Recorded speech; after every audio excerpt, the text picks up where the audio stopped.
prizes have included people like Elizabeth Loftus, who set up experiments to investigate recovered memory. Last year's prize went to Bambang Hiro Sahajo, who used forensics to investigate peatland fires set by palm oil companies. A prize awarded some years ago and very relevant right now was to Riko Muranaka, a Japanese science writer who investigated the cause of the HPV vaccine in Japan with the public health campaign falling to pieces. And we've added an early career prize because many of those circumstances that were raised showed extraordinary bravery and persistence on the part of people who were at the same time trying to forge their careers. So we added an early career prize a few years ago, and I'm delighted to say that we're going to be awarding that this evening first. And we've been joined by new judges to help us meet that challenge. And we are now joined by judges across the world who help us to understand as judges, as a panel of judges, some of those really trying and difficult circumstances that researchers face when they try to lead the public through difficult discussion. So as we came into this 9th year, we really thought as judges that we'd seen the fullest range of what people encounter when they tackle difficult or controversial issues against rumour, misinformation, entrenched views, interests and prejudice. And we really hadn't. We really have seen this year extraordinary effort on the part of the scientific community, researchers and science communicators all across the globe. And I think as judges, we were really moved by looking at that effort in our judging this autumn. In just a moment, I have the pleasure of introducing Bronwyn Maddox to say a few words about her father, and then my fellow judge, Magdalena Skipper, Editor-in-Chief of Nature, to introduce and present first the Early Career Researcher Prize and then the John Maddox Prize 2020. But first, I do want to pay tribute to my fellow judges who have, with great humour and empathy, worked through some really amazingly impressive stories over recent years and helped us to champion the values that we set out as Nature and ourselves in establishing this prize. And second, I want to pay tribute, before we start, to the many people around the world who have walked towards the public, not away from them, to guide them through the emerging evidence of the pandemic. I only wish that every government did that too. Bronwyn Maddox.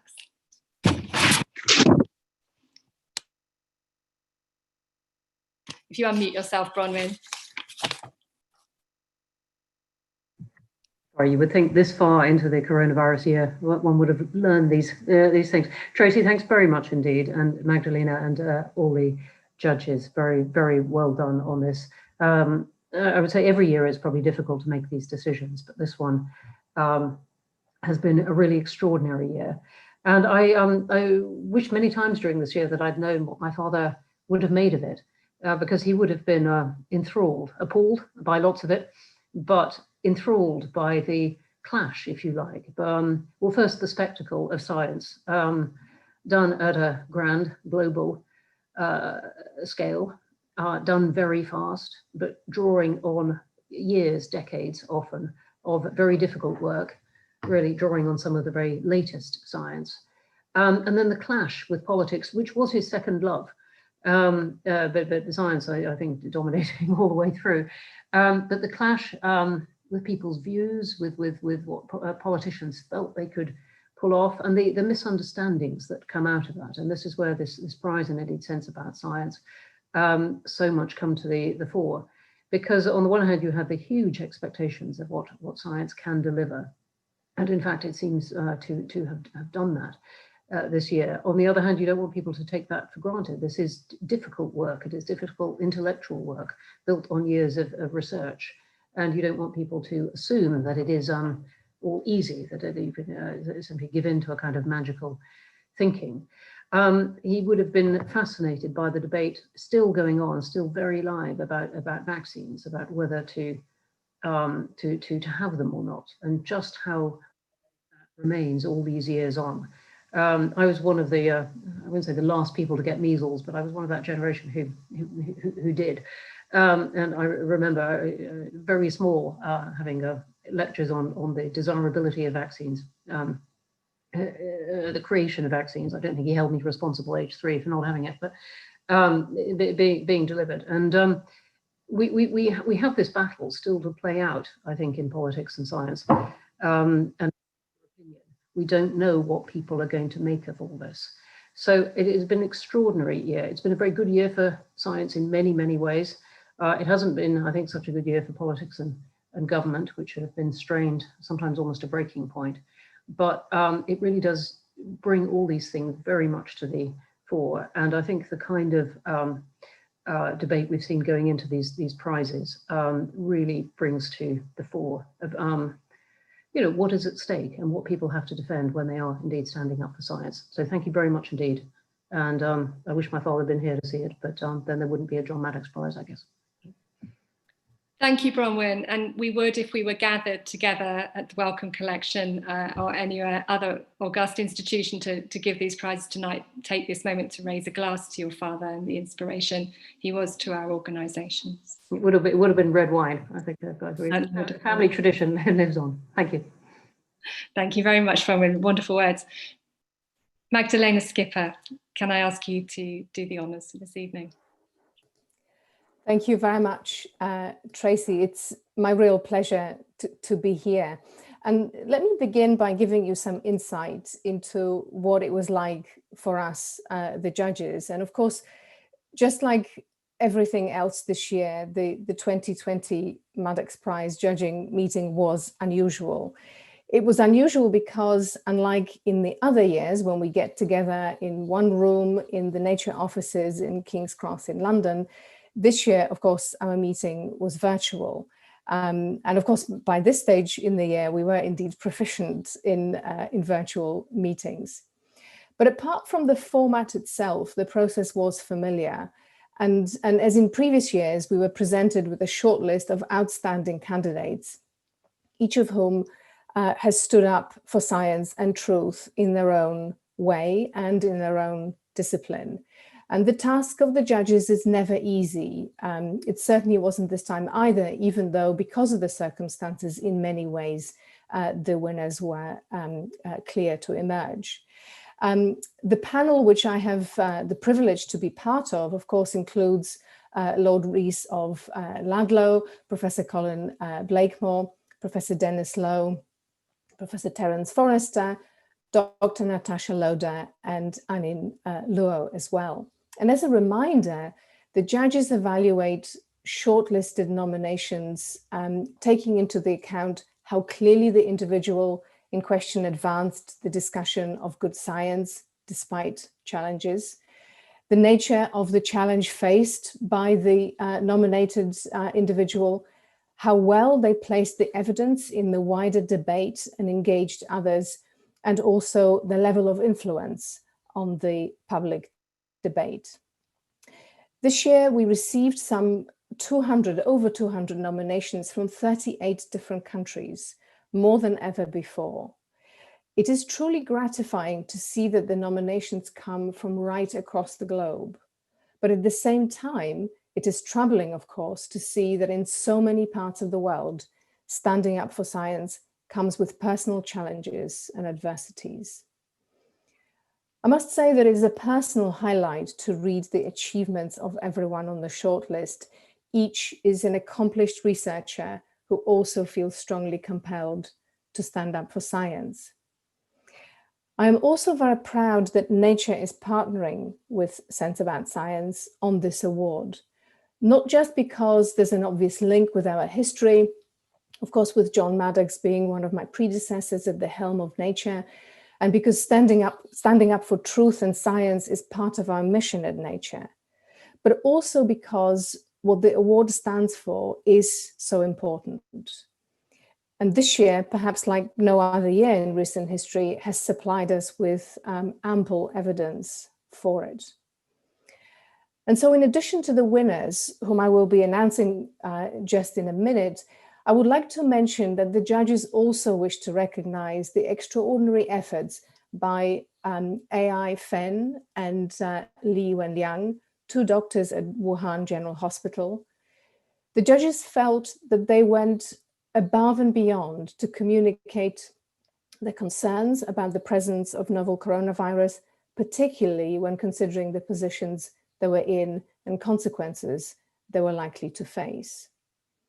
And illustrating the difficult choice our panel faced, the judges would also like to commend the work of two other nominees, the work of Donato Boschia, head of the Bowery unit of CNR Institute for Sustainable Plant Protection, for his continuing work to identify and fight the Xylella fastidiosa outbreak decimating the olive industry in Italy. And in addition, the judges would like to commend the work of Lucas Garibaldi, director of IRNAD,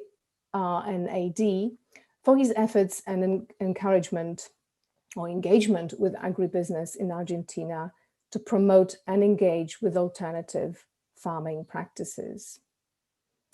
So without further ado, I'd like to move to the introduction of the Early Career Award. So 3 years ago, we introduced the Early Career Researcher category to the John Maddox Prize. The judges felt that it was important to acknowledge the efforts and the reach of researchers at early stages in their career, and to recognize the impact that they can have on standing up for science, despite, in some cases, potentially negative prospects for their professional advancement. And so it really does give me an enormous pleasure to announce that this year's winner of the John Maddox Prize in Early Career Research category is Dr. Anne Abbott, who's Associate Professor at the Central Clinical School at Monash University in Melbourne, Australia. Dr. Abbott is awarded the prize for her efforts and perseverance in pushing against received wisdom in medicine, highlighting the potential to move away from unnecessary clinical interventions and procedures in the treatment of carotid stenosis. The surgical and stenting procedures that were and in many places still are, unfortunately, the standard of care for those with arterial disease that narrows the carotid artery are a multi-billion, multinational industry. Dr. Abbott discovered that medical intervention alone is best for preventing stroke in people with advanced arterial disease, and that there is currently no proven benefit for any carotid procedure compared to medical intervention. Dr. Abbott's work focused or caused a shift towards the most effective stroke prevention methods, improving practice and policy worldwide. And it's important to note that she has continued to work and advocate despite a lack of support and in some cases outright opposition from her academic seniors, discontinued employment from a number of institutions, and exclusion from local professional networks and even death threats. Nevertheless, she has continued her outreach to the public, politicians, and other decision makers. Dr. Abbott, many, many congratulations, and the virtual floor is yours.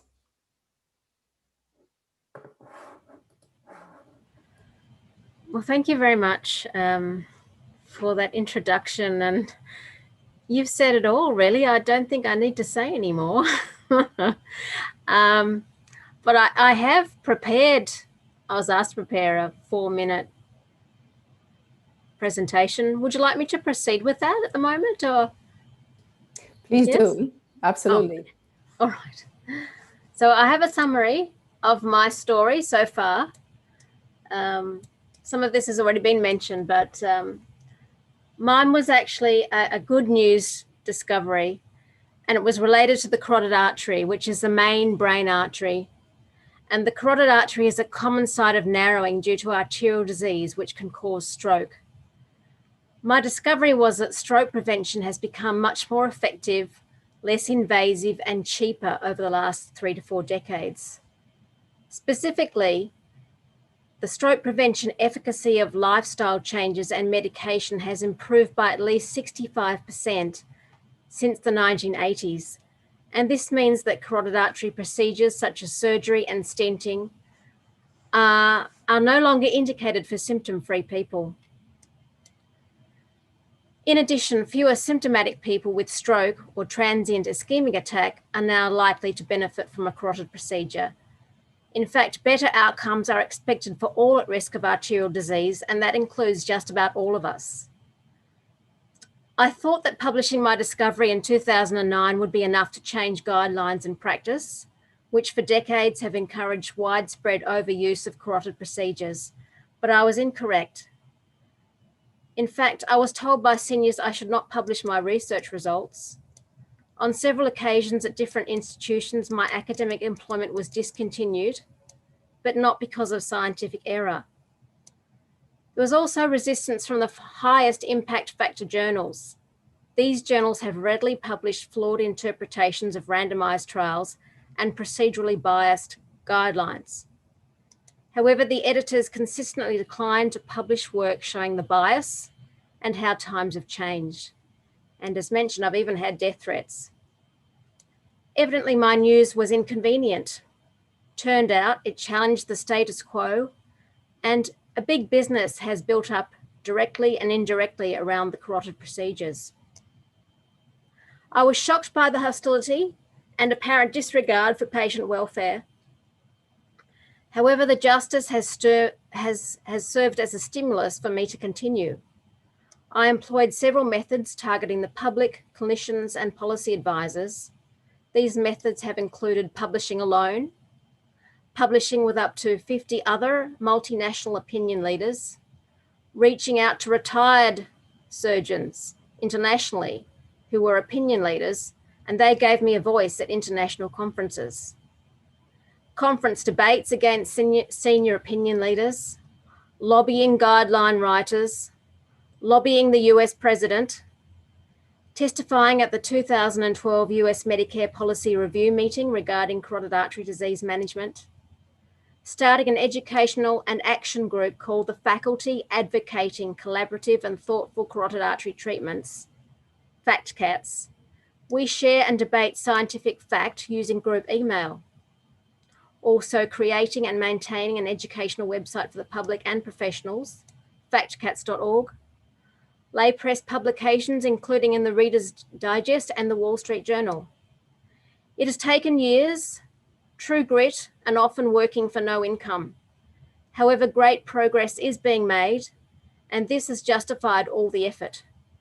For example, my campaign prevented US Medicare from expanding carotid stenting reimbursement indications. Rates of carotid procedures are falling around the world, and new design randomized trials have started. These trials include a medical intervention only arm, when previously only carotid procedures were compared. Guidelines have been slower to improve, but I'm not waiting. I have started to create the world's first evidence-true guideline for carotid artery disease under the auspices of the International Union of Angiology. Plus, we have started up a new trial called CASCOM to measure the impact of current optimal medical intervention alone for stroke prevention. There is no denying it, incompetence and corruption are to the detriment of us all. Critical to improving outcomes is the expectation of bias, conflict of interest, and the bullying that is often associated. Next is having a plan in place, no matter who is involved. And we all have a part to play in this. And rather than saying or doing nothing, it is very important to speak up and act to correct injustice, even if the injustice appears small. Strategies which work include listening to others, independent review of the scientific facts, and teaming up to put things right. I'd like to finish there. Thank you very much, Professor Abbott, for this very powerful statement. Tracy, would you like to come in at this point? Isolena, please go straight to the main event. I will do that. Thank you. So, of course, 2020 has in so many ways been the year for science, but arguably even more so for public health. Coronavirus and the COVID-19 pandemic have been on everyone's lips, on every newspaper's front page, all over social media and various other online media outlets. It has also been a year in which we've seen how science can and does influence policy. Of course, the strong scientific foundation should be the basis of policy making at any time, but this year this interaction has played out almost on a daily basis before our eyes. I am truly delighted to announce on behalf of the judges, Sense About Science and Nature, that the 2020 John Maddox Prize for Standing Up for Science is awarded jointly to Dr. Anthony Fauci and Professor Salim Abdul Karim for their communication of accurate medical advice to the public in the US and South Africa, respectively. The judges had no hesitation in recognizing their efforts far beyond the line of duty as government advisors on health policy during the COVID-19 pandemic, as they both did back in the 1980s during the AIDS crisis. Over 30 years ago, Dr. Fauci oversaw most of the US government's medical response to the AIDS crisis, while Professor Karim was one of the key scientists who spoke out against AIDS denialism globally. Now, they both lead their respective countries' scientific response to the COVID-19 pandemic.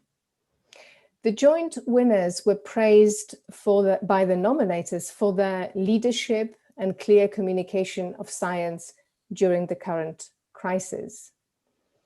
Dr. Fauci's honest and inclusive manner in speaking to everyone, be they patients, journalists, or world leaders, has been praised widely. He is known for being dedicated to working with journalists, recognizing how important it is to make oneself available and at short notice.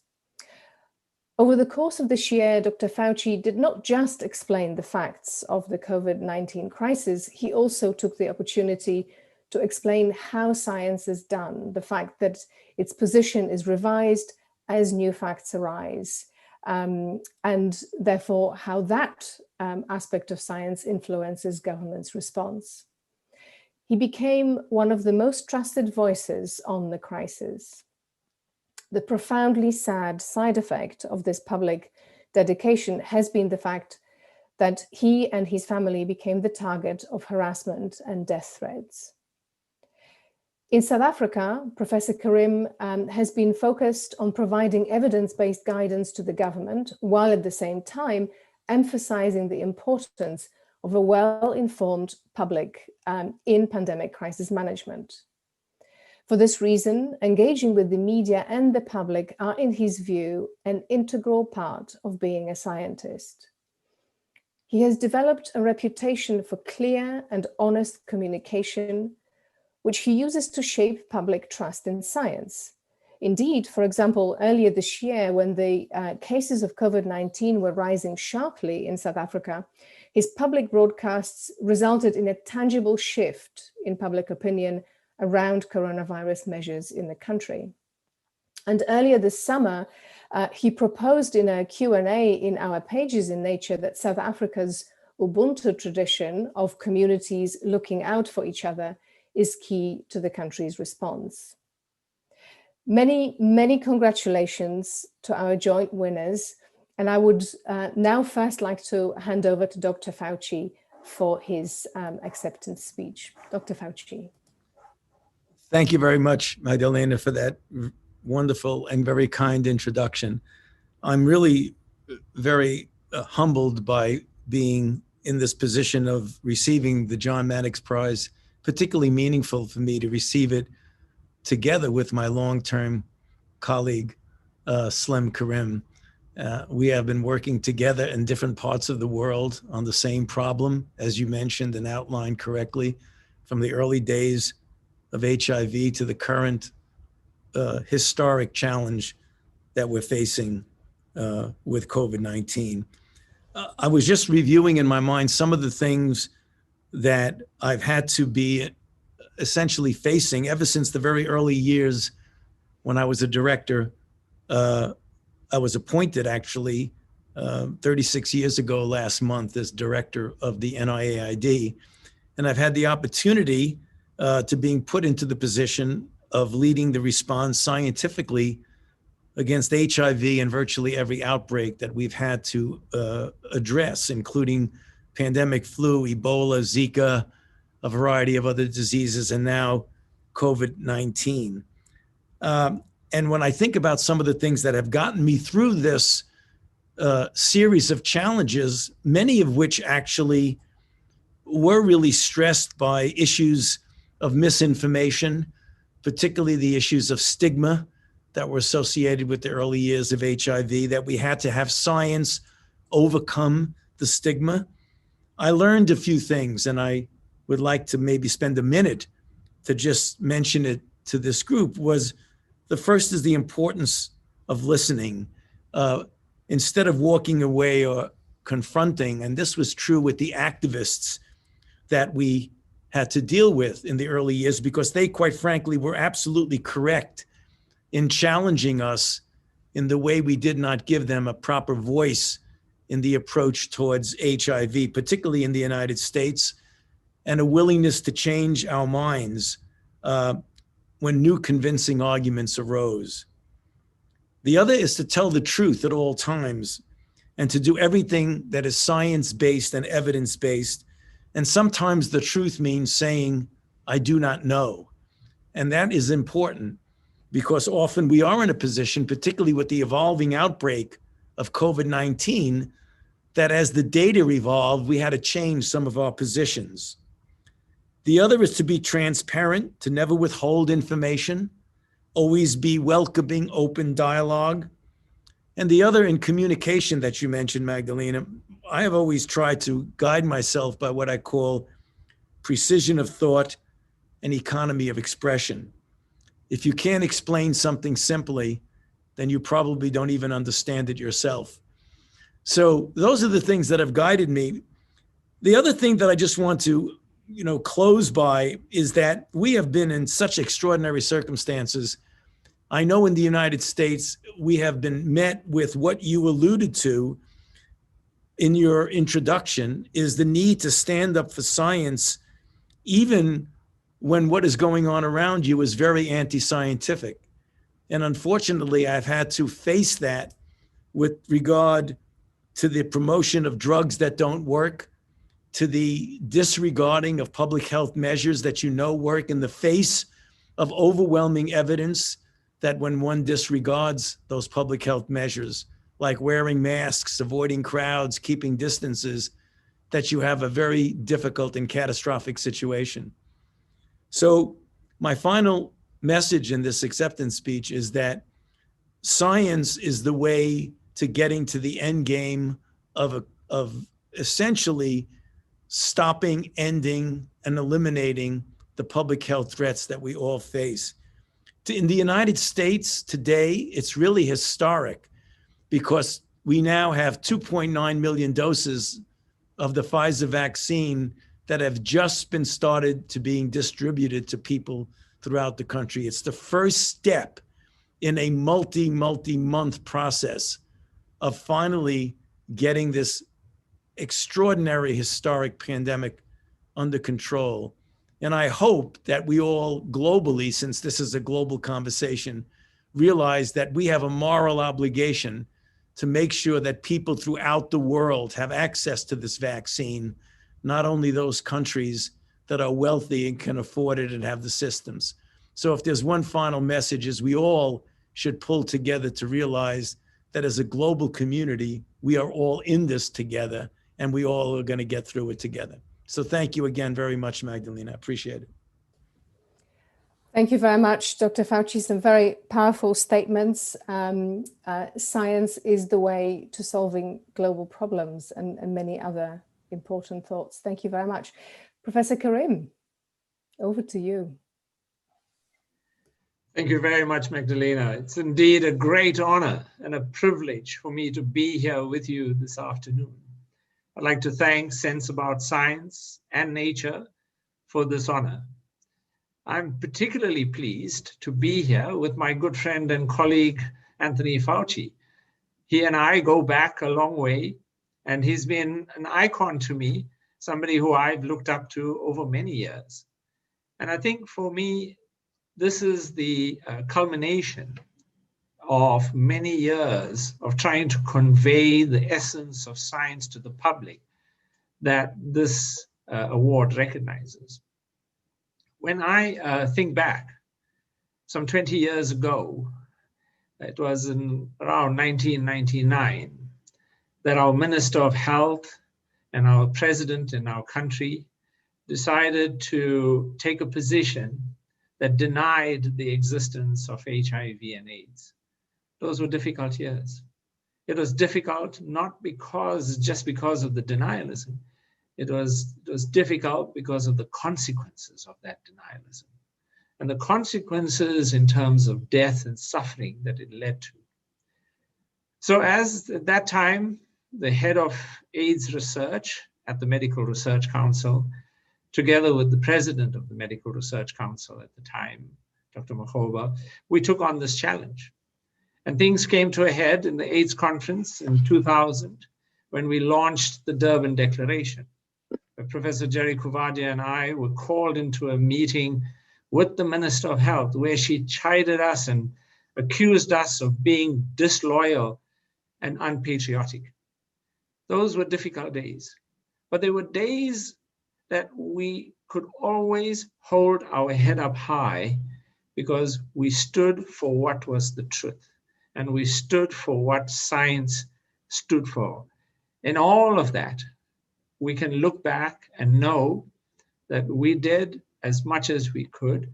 And when we combined our efforts together with the activists in the community-based organizations, the various stakeholders, we were able to change policy and lead to treatment. Fast forward 20 years, and now in dealing with COVID-19, the challenges are much more complex.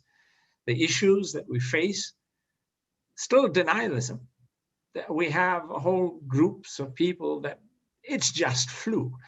It's a different kind of denialism. We have the same kinds of stigma, the same kinds of challenges. But ultimately, what we have to do is to stay true to the science. And for me, that has been a guiding light. As long as you stay with the truth and you don't bend for expediency, you don't bend because that will make somebody happy. You have to accept people will not be happy with what you say. Some will not like what you say, but that's what is the truth, and that's what we have stood for. I'd like to end off by saying that in all of this time, I don't think I could have achieved any of this without the many people from my organization, Caprisa, who have stood with me, with all my many partners across the world, from the NIH to the UK and throughout Africa, and then to my family, my children, my siblings, my wife, Curetia. We have always stood together, and we know that together we'll always win if we're on the side of truth. Thank you. Thank you very much, Professor Karim. Staying true to the science was a real message that stood out so strongly for me. And with this, I'll hand over back to Tracy. Thank you. Thank you. Thank you so much to our winners for inspiring us once again with your words. We were inspired enough by your stories, and thank you so much for sharing with us your thoughts. I think that's been, for me as a judge, a really powerful testament to what the prize stands for and why it matters. And it is unusual, in fact, to be awarding the prize to people who are in public office, because usually that role comes with some recognition of the work that you do. But we felt that what you have delivered sets a standard that is above and beyond what one could reasonably expect of anyone in public office, by really owning that responsibility for public debate. And I think, Sense About Science's point of view, we work with many communities around the world who are seeking evidence and understanding. And I cannot underline enough just how meaningful it is when people in public life take that on and make it their responsibility. we work at the sharp end of science communication, and we have seen many situations in which researchers and science communicators are thrust into the public eye, are forced to deal with issues that they perhaps didn't sign up for, or indeed a pandemic that they may have predicted but didn't expect this year. And faced with that choice of an easy life or to insist on sound science as the foundation of our public debate. And I think we all owe a debt to those who pick the latter. And so I thank you humbly for what you've done and for your words tonight. And I say to everybody attending, which I know includes many researchers who feel that they're pushing boulders up hills and struggling with those difficulties, might you always be inspired and encouraged to do the best public service. Thank you. Thank you all. If anyone, journalists, would like to contact Sophie Lane, I know that there are now some questions and things that have been pre-arranged and interviews and so on. Could I just urge anybody who wants to make an arrangement or to get hold of further information about tonight's winners, who have beautifully provided us with photographs too to help you, you please email Sophie Lane. Thank you to everybody else for this evening.